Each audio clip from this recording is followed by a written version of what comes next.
अब आएगा असली मजा। ऊंट आएगा पहाड़ के नीचे। मोहतरम हजरात, चाइना की पहली धमकी आई और इस जंग में चाइना की एंट्री हो सकती है। चाइना ने कहा है कि ईरान से हमारे ट्रेड एग्रीमेंट हैं, ईरान से हमारा बेहतरीन रिश्ता है, ईरान स्ट्रेट ऑफ हॉर्मूज को कंट्रोल कर रहा है। अल्लाह अकबर। एक बड़े देश ने आधिकारिक तौर पर ऐलान कर दिया कि ईरान स्ट्रेट ऑफ हॉर्मूज को कंट्रोल कर रहा है और हमारे जहाज को जाने दे रहा है, क्योंकि हमारे उसके साथ टाइज हैं, रिलेशनशिप हैं और हमेशा से वो हमारा साथ देता है, हम काम करते हैं। अगर उन्होंने हमारे रिश्ते में घुसपैठ की या कोई हरकतबाजी की तो ये चीज़ अच्छी नहीं लगेगी हमें। चाइना ने प्यार से धमकी दी है कि हम और ईरान, हमारे रिश्ते के बीच कोई तीसरा आया या हमारे जहाज़ों को रोका, उसने यानी अमेरिका ने जो आगे बैरिकेडिंग की है, हमारे जहाज़ों को ईरान जब जाने दे रहा है और हमेशा से जाने दिया है, तो तीसरा अगर आकर रोकेगा हमारे जहाज़ को तो चीज़ें ख़राब होंगी। अमेरिका को ये खुली धमकी चीन ने दे दी है। अब मज़ा क्यों आएगा? क्योंकि रशिया चाइना से पंगे लेता नहीं गुलाबी सुअर। डोनाल्ड ट्रंप, पुतिन और शी जिनपिंग के आगे नरम रहता है हल्का सा, क्योंकि अब और नरम होगा, क्योंकि जब ईरान ने पेल दिया तो भाई कहाँ चाइना और कहाँ रशिया। आ रही ये बात समझ में?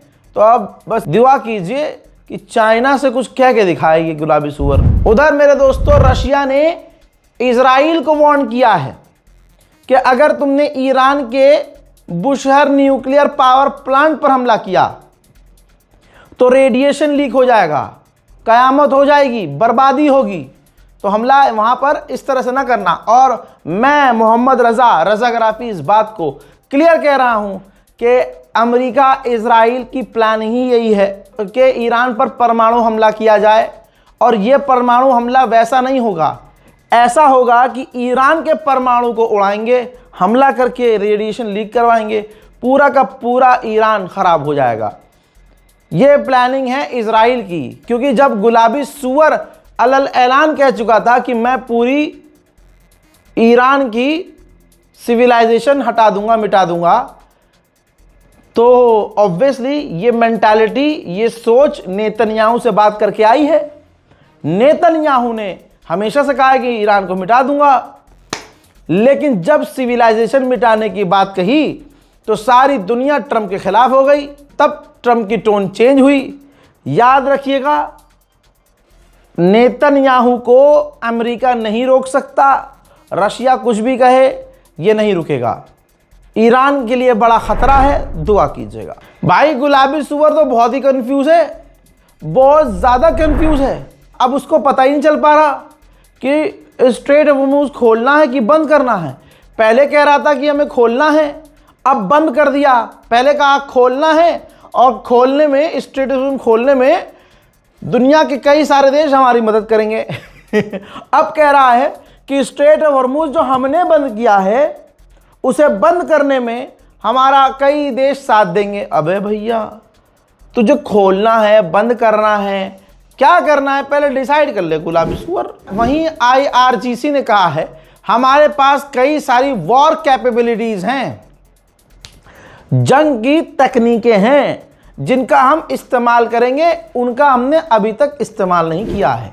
फिनलैंड के राष्ट्रपति ने कहा कि ईरान का न्यूक्लियर हथियार स्ट्रेट ऑफ हॉर्मूज बन चुका है, ईरान इस हथियार का भरपूर इस्तेमाल कर रहा है और उसके पास न जाने ऐसे कितने हथियार हैं। हजरात, ये जो गुलाबी सुअर ने अपना आगे से जो रास्ता बंद किया है, इससे नुकसान अमेरिकी कंपनियों को और दुनिया की तमाम बड़ी कंपनी को होने लगा है। आज पता चलेगा कि गुलाबी सुअर पूरी दुनिया की इंसानियत पर भारी पड़ रहा है। यहां तक कि आपको हैरत होगी इजराइल, अरे तेल अवीव का स्टॉक मार्केट जीरो हो गया है। जो स्टॉक मार्केट के जानकार हैं उनको पता है कि अमेरिका ने ये जो अपना बैरिकेडिंग की है उसकी वजह से तेल अवीव पर सीधा असर पड़ा है, इजराइल पर असर पड़ा है। वाह रे ईरान, तेरी स्ट्रेटेजी, कोई ताकत तो है ईरान के साथ जो ईरान को हर जगह कामयाबी दिला रही है। उधर यूएन ने कहा कि अगर स्ट्रेट ऑफ हॉर्मूज बंद रहा तो पूरी दुनिया में फूड क्राइसिस आ जाएगी। आप समझ रहे हो, फूड क्राइसिस, भाई भुखमरी, परेशानी बढ़ जाएगी दुनिया की। एक और खबर निकल के आई है, अमेरिका ईरान से मांग कर रहा था पाकिस्तान में 20 साल तक के लिए यूरेनियम एनरिचमेंट रोक दो। उधर ईरान सिंगल डिजिट की मांग कर रहा था कि 1 से 9 साल तक आप बोलो तो हम यूरेनियम एनरिचमेंट रोक देंगे, दूसरे डिजिट तक मत जाओ। यानी सिर्फ 1 से 9 साल तक के बीच तुम मांगो कि हाँ भाई 9 साल रोक लो, 8 साल रोक लो एनरिचमेंट, तो सोचेंगे। जहां 2 डिजिट का तुमने मांगा कि 10 साल, 11 साल, 20 साल, नहीं माना, और नहीं माना। ईरान किसी भी अमेरिका की शर्त को नहीं माना। दोस्तों 121 खाली टैंकर है स्ट्रेट ऑफ हॉर्मूज के आगे पीछे, भीड़ लगी हुई है। वो खाली टैंकर अमेरिका की तरफ रवाना हो रहे हैं क्योंकि अमेरिका के पास वेनेजुएला का भी तेल है, खुद का तो वो बेचता ही है।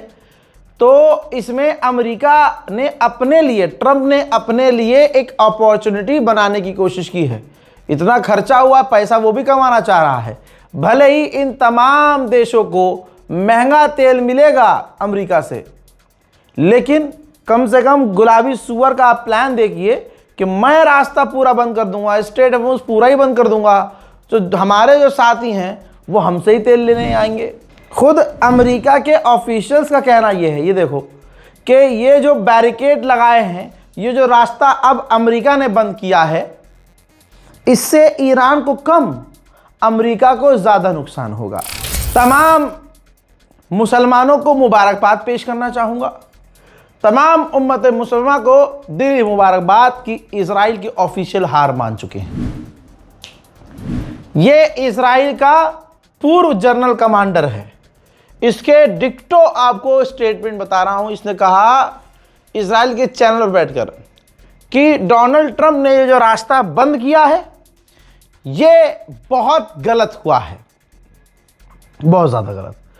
आगे इन्होंने फरमाया कि इजराइल कहीं नहीं जीता, हम ना हिजबुल्लाह से जीते, ना हमास से जीते, ना ईरान से जीते, ईरान से जीत नहीं सकते। ये वर्डिंग यूज की गई है कि ईरान से जीत नहीं सकते।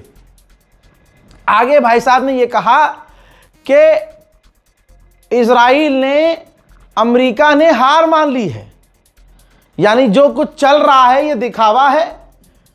रजाग्राफी जो आपसे पहले से कहता आ रहा था ना कि अमेरिका इजराइल पहले से हार चुके हैं, अब इजराइल के ऑफिशियल्स कह रहे हैं कि हार चुके हैं हम, हार चुका है अमेरिका।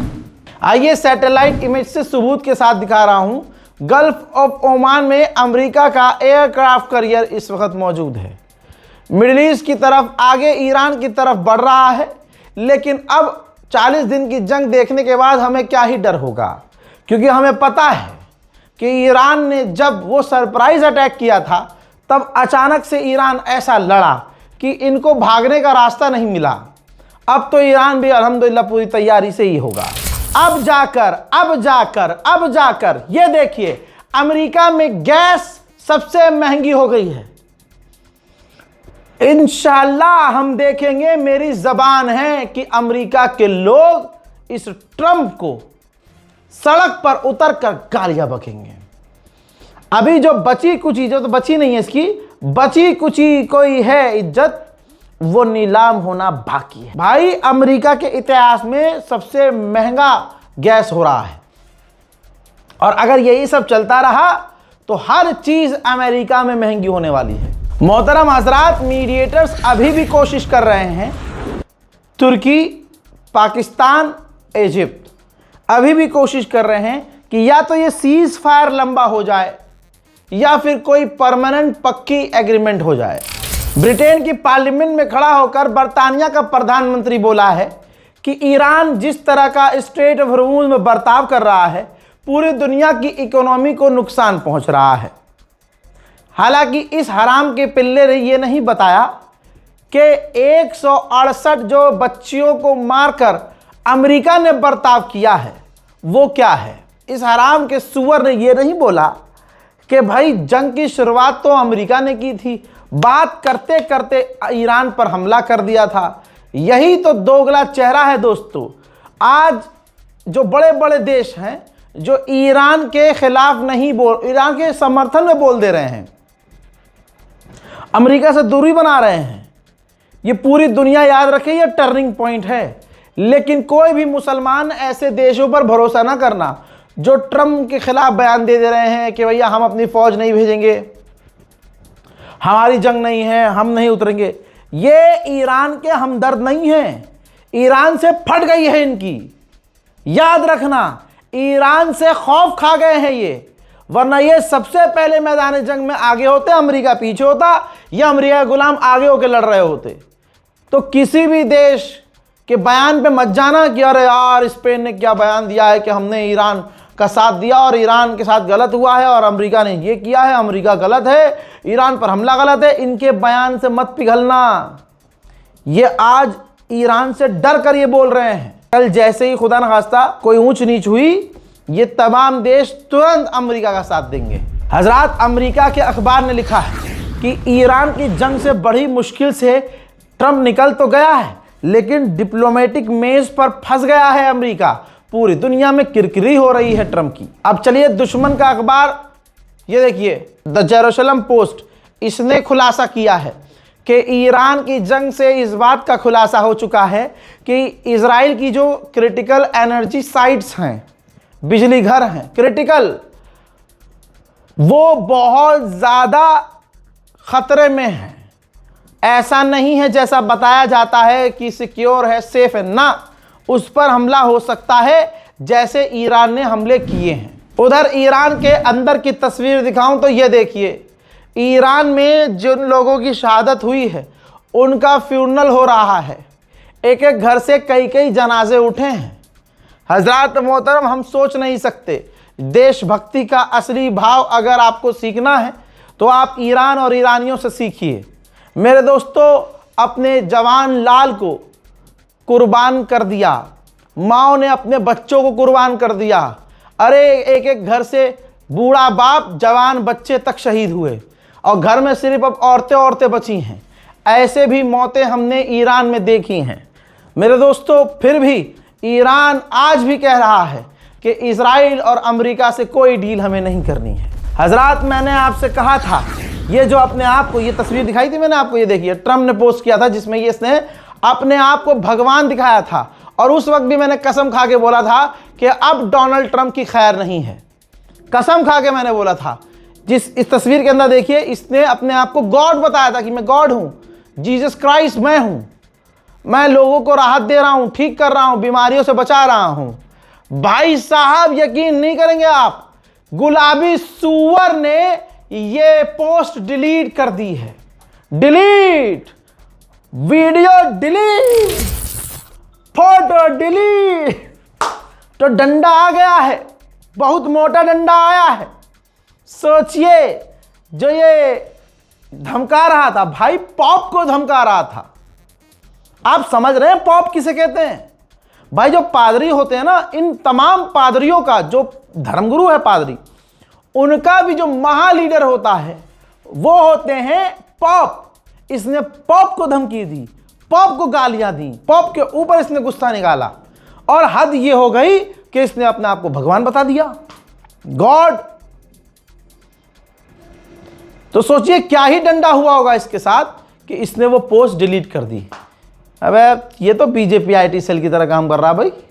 बहरहाल, इस रिपोर्ट को शेयर जरूर कीजिएगा। आधी रात को अपलोड किया है। लोग कहते हैं रजा भाई 10 घंटे हो गए, 6 घंटे हो गए, अपलोड नहीं करी। अरे मेरी जान, दिन में, अब जंग नहीं चल रही है ना, तो दिन में एक टाइम होता है, उस टाइम में इतनी ज़्यादा एक्टिविटी नहीं होती है, छोटी मोटी होती है। तो 2-2 मिनट की यूट्यूब पर वीडियो तो बना नहीं सकते, इसलिए शाम तक या दोपहर तक सारी अपडेट इकट्ठा करके आपको एक साथ दी जाती है। रात को रियल टाइम में हम आपको अपडेट करते हैं, रियल टाइम में, इधर हुआ और इधर अपलोड, इधर कुछ हुआ और इधर आपके सामने अपडेट।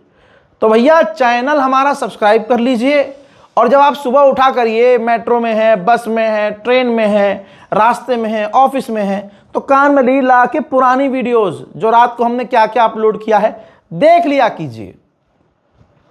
हमारा अपडेट लाइव होता है, लेकिन हमें मालूम है कि आपका काम है, धंधा है, बिजी है, बिजनेस है, आप बिजी रहते हैं, लिहाजा दिन में लाइव अपडेट नहीं हम, क्योंकि हम ये कर सकते हैं कि पूरी रात शूट करें और सुबह से 7, 8, 9, 10 ये शेड्यूल कर दें, लेकिन मुझे लगता है ये धोखा है।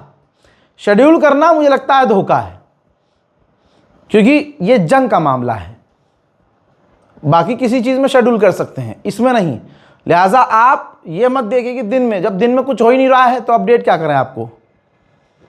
हाँ, जो दूसरे यूट्यूबर हैं, दूसरे जर्नलिस्ट हैं, और ख़ासकर जो गोदी मीडिया है, ये पिछले 24 घंटे में क्या हो रहा है वो इकट्ठा होता है और उसके ये 5-6 अपडेट बनाते हैं और पूरे दिन में शेड्यूल कर देते हैं। एक सुबह 9 बजे शो आएगा, एक 12 बजे आएगा, एक 3 बजे आएगा, फिर रात को 8 बजे आएगा।